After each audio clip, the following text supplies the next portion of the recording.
Hey everyone, my name's Peter. Welcome to my Game Week 12 captaincy video. This week appears to be very open in terms of who to trust with the armband. Haaland faces a Spurs team, potentially without both their first choice centre-backs. Palmer, Salah and Fernandes are all away to promoted sides Leicester, Southampton and Ipswich respectively, and the in-form Alexander Isak is at home to a leaky West Ham defence. So many options, and I can imagine everyone scoring well, so let's evaluate them all. Salah is currently at the top of his game and facing the second weakest defence in the league in terms of expected goals conceded at 2.09 per 90 minutes. His opposition, Southampton, sit bottom of the league, and they could have been more than 2 points adrift of Wolves in 19th, as their only victory of the season, a 1-0 win against Everton in game week 10, came totally against the run of play. Their last match against fellow strugglers Wolves was hugely one-sided in Wolves' favour, and honestly, Southampton look like a team who at some point are going to take a bit of a battering. This could easily be that week. Salah has scored in each of his last 4 games and looks absolutely clinical in front of goal right now. According to the bookies, Liverpool are likely to be the highest scoring team this week, and with Salah having been involved in exactly 2 out of every 3 goals Liverpool scored this season, multiple attacking returns could easily be on the cards. So can anyone rival him? Well, Cole Palmer may have been quiet in FPL terms recently, with only 1 attacking return in his last 4 matches, but he has had a tougher run of fixtures than Salah, and this week Chelsea have a much easier game. They play away at Leicester City, who are averaging 1.87 expected goals conceded per 90 minutes, which is the 3rd weakest defence in the league statistically, slightly ahead of Southampton. Palmer's stats may be significantly skewed this season after racking up 2.41 expected goals and 0.62 expected assists in just 1 game, which was at home to Brighton, a match in which he scored more than half his goal tally for the season. But 7 goals and 5 assists in 11 matches is still an excellent return from a quality player. He's been involved in 57% of Chelsea's goals this season. Not quite as impressive a ratio as Salah, but it's still a very high proportion. According to the bookies, Chelsea are second on the list behind Liverpool to be the team who score the most goals this week, and the bookies generally know what they're talking about, so an attacking return for Palmer wouldn't surprise anybody this week. Perhaps he'll get more than 1, but it doesn't seem quite as likely as Salah managing it. Of course, we have to have Erling Haaland in the captaincy conversation. After his phenomenal start to the season, only 2 goals in his last 6 matches is a pretty poor showing for the league's top marksman.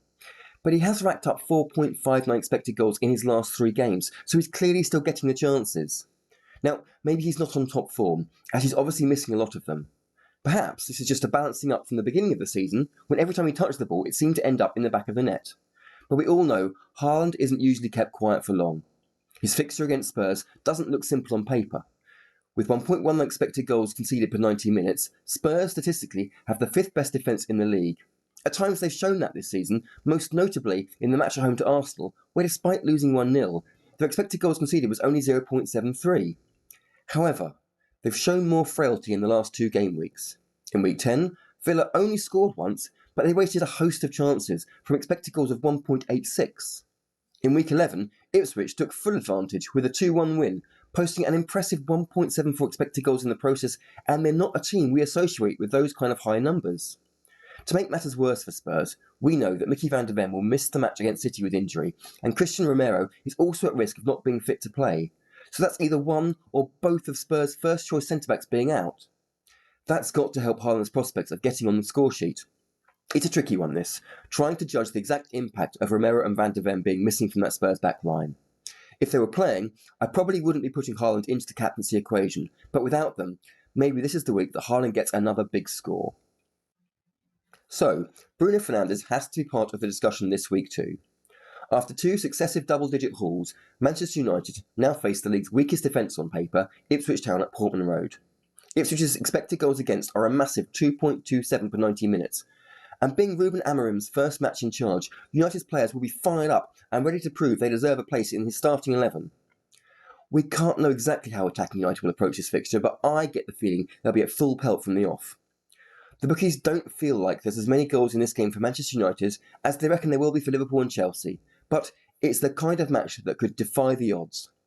Now, Fernandes, being less than 15% owned, is already a differential in FPL, so if he does well, any owner will feel the benefit even if he isn't their captain. But the chances of an attacking return or 2 coming his way seem pretty good. Lastly, we have the in-form Alexander Isak. 3 goals and an assist in his last 3 matches against some difficult opposition in Nottingham Forest, Arsenal and Chelsea suggests that Isak's form in front of goal is back to his best. His goals have helped Newcastle's results improve in that time too, with impressive wins over Arsenal and Forest in the last 2 games. West Ham will not be looking forward to a trip to St James's Park on Monday night, especially after their last 2 away matches finished in a 4-1 defeat at Spurs and a 3-0 defeat at Forest. Defensively, they've been all over the shop. 1.68 expected goals conceded per 90 minutes is at the wrong end of the table, and it's no surprise that the bookies expect Newcastle to score a couple of goals or more. Isak is their main man in front of goal, especially at this moment, so you'd fancy him to be on the score sheet this weekend, perhaps even more than once. Like Fernandes, at under 20% owned, he's still a bit of a differential, so owners will feel the benefit of his points even if they don't captain him. And that's why, despite liking both Isak and Fernandes, they're not my favourite captaincy picks this week. Owning them in itself is enough of an advantage. Overall, I think Salah is the safe option for the armband in Game Week 12.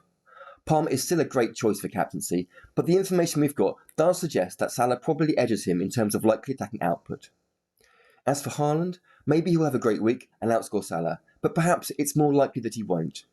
I can understand anyone looking at that weakened Spurs defence and wanting to take the chance on him though. Personally, it's not a decision I'd make. Even if Haaland does haul, will he outscore Salah by that much? Probably not. This week I'd be inclined to play it safer and back the Liverpool man. That's all for now. I hope this video was helpful, and as always, please hit the like button and subscribe if you enjoyed it. Thanks for watching, see you for the next one.